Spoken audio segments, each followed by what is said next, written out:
Hey guys, WrestleDude here, and I'm here today with a very different video.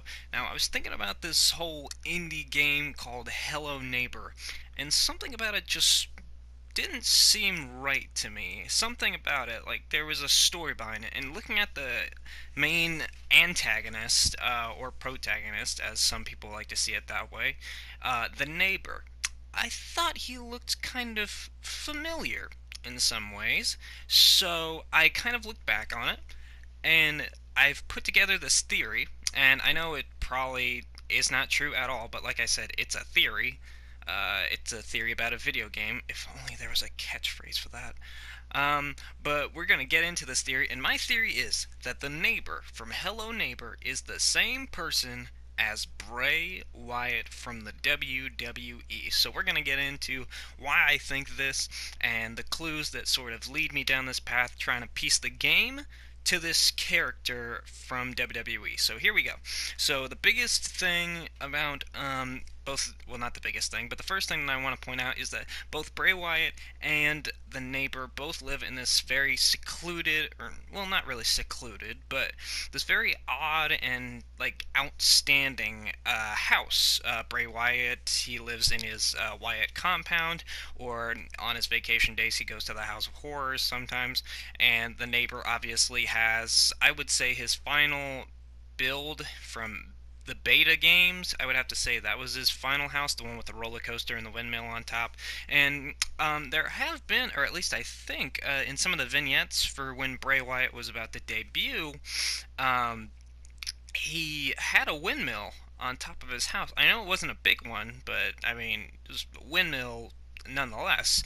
And that was the first thing that kind of struck it to me. And then the next point that I have was that obviously both of these people both have a troubled past. Now we know this about Bray Wyatt because he always talks about like Sister Abigail and stuff like that.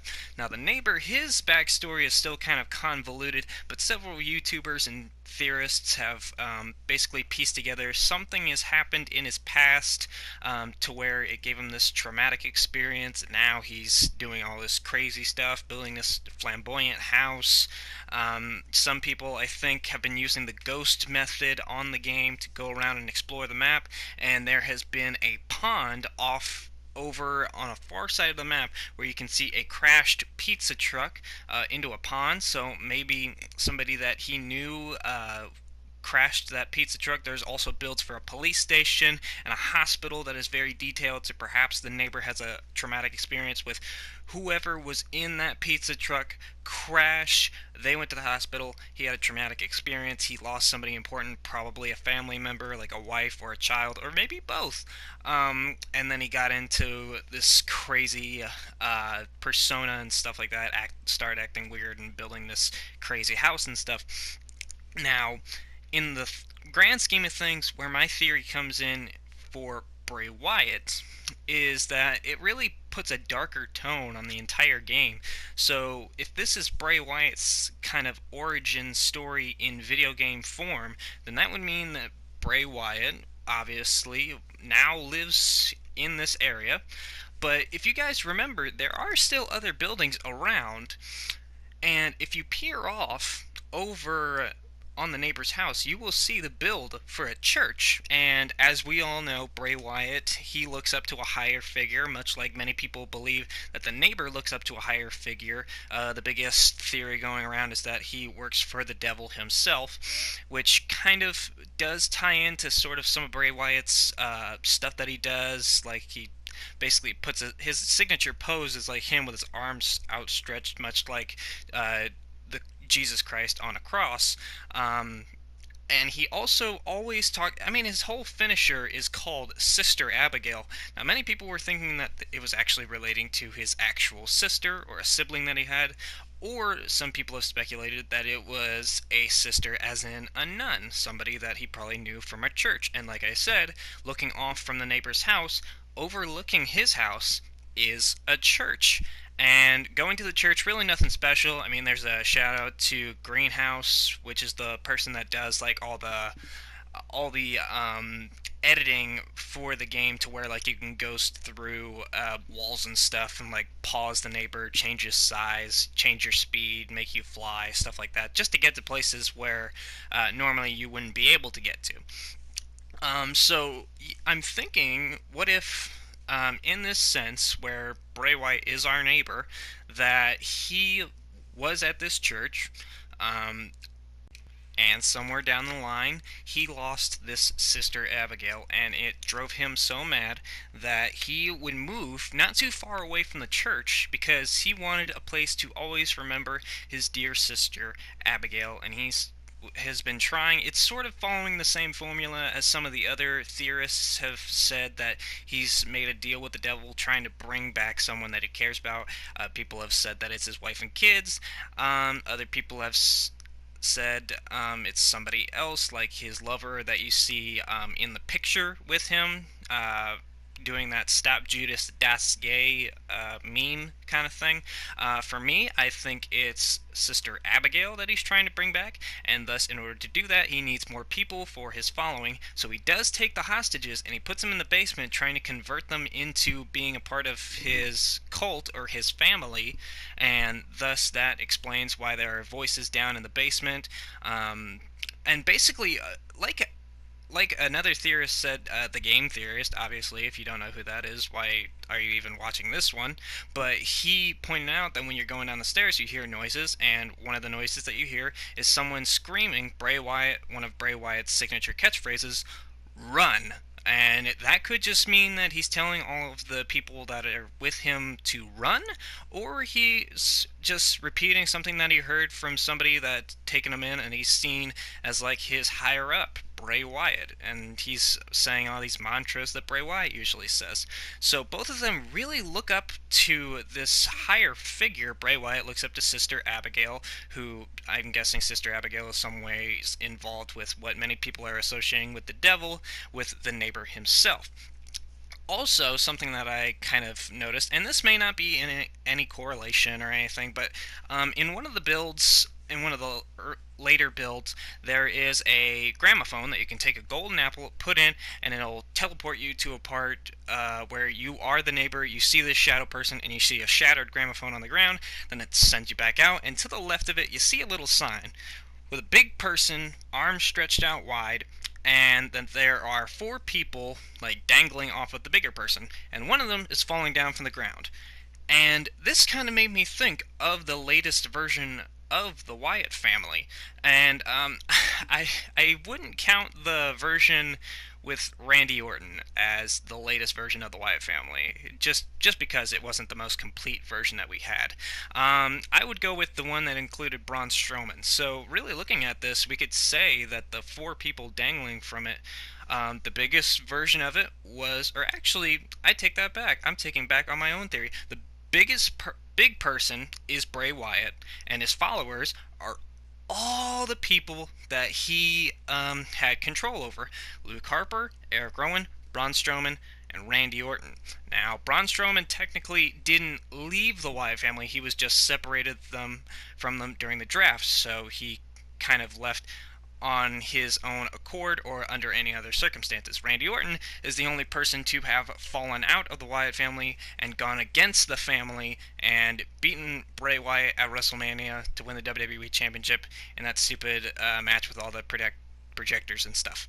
Um, but I don't know. I thought that was a kind of little cool thing, especially since it came out in a later build after Randy Orton had turned on the Wyatt family. So I don't know. I thought it was a cool little thing that kind of went with it. But now we're getting into some of the more scary stuff. Now, I'm actually thinking about something. There's actually one clue here that goes with my whole thing about Bray Wyatt. Now, Bray Wyatt's entrance is basically the arena is blacked out. He walks out to the ring with a lantern, and around you, you see people's cell phones, their flashlights on, but they call them the Fireflies. And something that kind of goes with the game Hello Neighbor is that sometimes in these fear rooms and with the shadow person, you see these two glowing lights. Now, who's to say that Bray Wyatt feels comfortable walking to the arena and walking to the ring with these white lights shining around, it's because he's used to it. He sees these as this shadowy person now following him, saying that he has the power, and he's going to the ring, and he's being followed by these fireflies, by the shadow person, to watch him use his new powers. So I thought that was pretty cool. And speaking of powers, we actually see that in one of the earlier builds where there's a scene where it seemingly looks like he's trying to get a person off the ground, and that person runs away, and by slowing down the footage you can see that it's actually one of the mannequins. But how it really does look like that mannequin is running away. So how would it be that the mannequin was able to run away? Obviously, Bray Wyatt has the power to bring stuff to life, and I know this is going to be like a cheesy part of it, but remember his WrestleMania 31 entrance against The Undertaker? He comes out, and there's a bunch of scarecrows hanging around, and as he touches the scarecrows, he brings them to life, and they follow him to the ring. And we've seen in the fear rooms that there are mannequins that move around, and they have life, and they chase after you and stuff like that. Who's to say that Bray Wyatt, in his earliest stages as our neighbor, was able to bring these mannequins to life and make them do some of his bidding? Probably helped him build the house. We know that in like the latest build that there aren't really that many mannequins as there were in some of the earlier builds. So who's to say that Bray Wyatt didn't learn those powers early on, and instead of bringing scarecrows to life, he was able to bring these mannequins to life, and then go on and bring other stuff to life like the scarecrows, and then put the influence of people like Eric Rowan, Luke Harper, Braun Strowman, and for a little while maybe Randy Orton under his power with the little flashing lights and stuff. But there you go, you guys. That is kind of my big theory. I knew I should have probably ended it on a bigger note, but there actually wasn't something else that's kind of just jumping right at me in the face. Oh, wait a minute. Yes, there is. The neighbor is jumping at me right in the face. Now, think about this, you guys. When we are being chased by the neighbor, and he catches us, what is it signaled by?